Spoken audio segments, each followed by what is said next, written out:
Hi friends, welcome to another Reddit Rev episode. Please subscribe and hit that like button if you're enjoying the content, and please share it with your friends if you can. I'd really appreciate it. Also, please leave me a comment to let me know what you think of the episode. Now let's get started with today's stories. My wife, 32, has been having an affair and I'm broken. My wife, 32 female, and I, 30 male, got married in September 2018 after being together for 3 years. Right before our honeymoon, we bought a house together in Virginia, and after we got back, pooled our remaining money and time to completely redo her old starter home in Maryland, and sold that in early 2019. We both work full-time jobs in Virginia. I make pretty good money, she makes even better money. My wife, let's call her Katie, decided to pursue an MBA and started last fall. She had an educational trust that her parents started for her, and therefore didn't ask me for any financial assistance. However, because I saw how time-consuming the MBA was on top of her already large professional workload, I took it upon myself to take care of everything related to our still relatively new home, including dealing with contractors, managing all our bills, maintaining the house, taking care of our dog, purchasing/assembling furniture, yard work, cooking, cleaning, laundry, and hosting/entertaining her family that insisted on coming over at least 2 weekends every month. Lately, Katie had been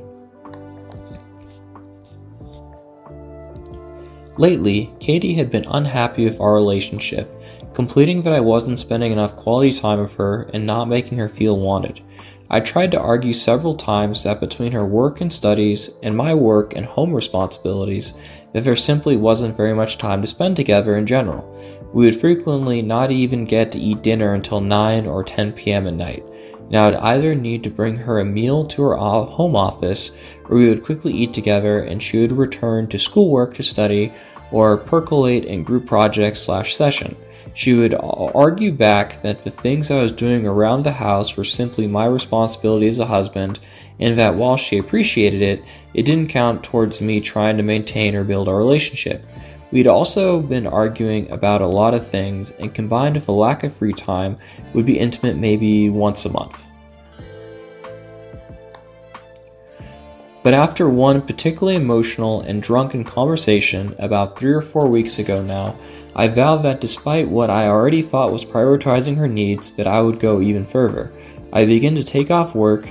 I, unlike her, still had to go in during COVID, or go in late/leave early, stopped seeing friends, skipped workouts, and would even wait until she was occupied with something else to even take a shower, also I could spend as much available time as possible with her between our obligations. As a result, things seemed to be slightly improving between us. And now we arrive at last Wednesday. As per usual, I was making dinner for us. We have a tablet in the kitchen that I primarily use for recipes. As I was finishing up, the tablet began pinging nonstop, and I checked out what was happening. As it turned out, the tablet is linked to her Google credentials, and I first saw an outgoing Hangouts conversation between Katie and a friend discussing what to do about someone who had come to our house the day while I was at work. Scrolling through the conversation history, I found more about Katie's lack of feelings for me and the longing and dreaming to instead be with some guy who we'll call Luke.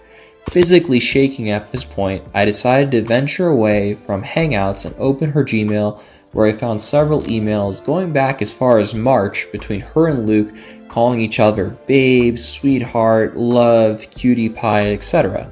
Unsure about what to do next, I first took screenshots of everything I could find, then stepped outside to call the only person with law experience that I knew, an executive at my company who I'd become friends with. He advised that I immediately confront her, but first call someone to come over to the house to act as witness in case things became physical, or if she might later try to claim they did. So I had a friend come over. In about 20 minutes, I confronted Katie, and she confessed to the relationship and admitted that they had been intimate several times over the past 4 months, both at hotels and in our home. Now completely distraught, I tried to maintain my composure and asked her to leave. She stayed at a hotel for 2 nights, then despite my protest, came home on Friday, stating this was her house too. She insisted on talking when she returned, and not having a witness this time, I decided to record the entire conversation on my phone. She tried to reiterate that she had been unhappy, but despite that, had been reaching out to her friends and mother about suggestions and resources she could use to help our relationship, even though I had suggested counseling in the past, but she refused. She tried to tell me that she had made a mistake, that she had already broken it off with Luke a week ago, and that I was the only person she wanted to spend her life with, and the only reason she hadn't told me about it was because her friends had advised her not to. She also said that if we truly love each other, that divorce was a mistake, and that we should be able to get through anything. I replied that love is worthless without trust, then said that if she insists on staying here, to please stay in the guest room.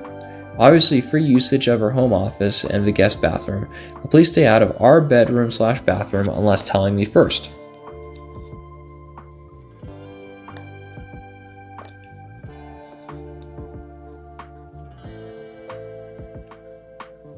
So now I'm here, sitting in my house alone with just my dog. Her and her aunt/uncle/cousins are currently at our neighbor's house for a barbecue. They don't know about what she did. I can't bear to go over there because I don't want to talk to or even look at Katie, much less pretend in front of a bunch of people that nothing happened. 90% of me wants to get a divorce, but despite her feelings, I was very happy with the life we were building. We had even been talking about being pregnant by this time next year. But no matter what I decide to do, I know I don't want to make a decision without getting more information about what I can do, what might end up happening if we proceed, and I definitely want to talk to a few Virginia lawyers to protect myself. We only have one joint account with less than $20,000 in it, and the only asset we share is our house. So that's it. I'm sorry for writing so much. If you made it this far, thank you for listening. And I would really appreciate any and all insights, suggestions, or advice. I just feel completely destroyed, empty, and alone.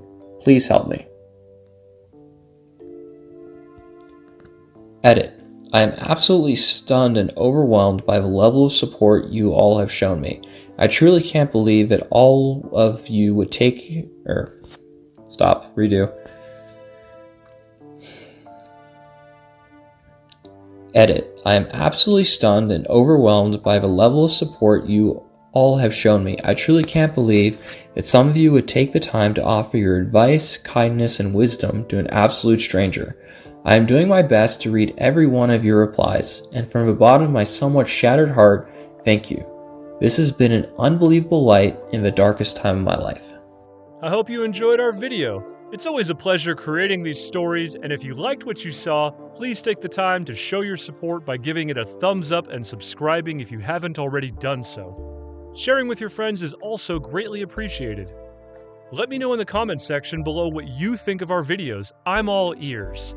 Be sure to check back soon for more original Reddit stories every day on Reddit Rev. Until then, stay awesome, my friend.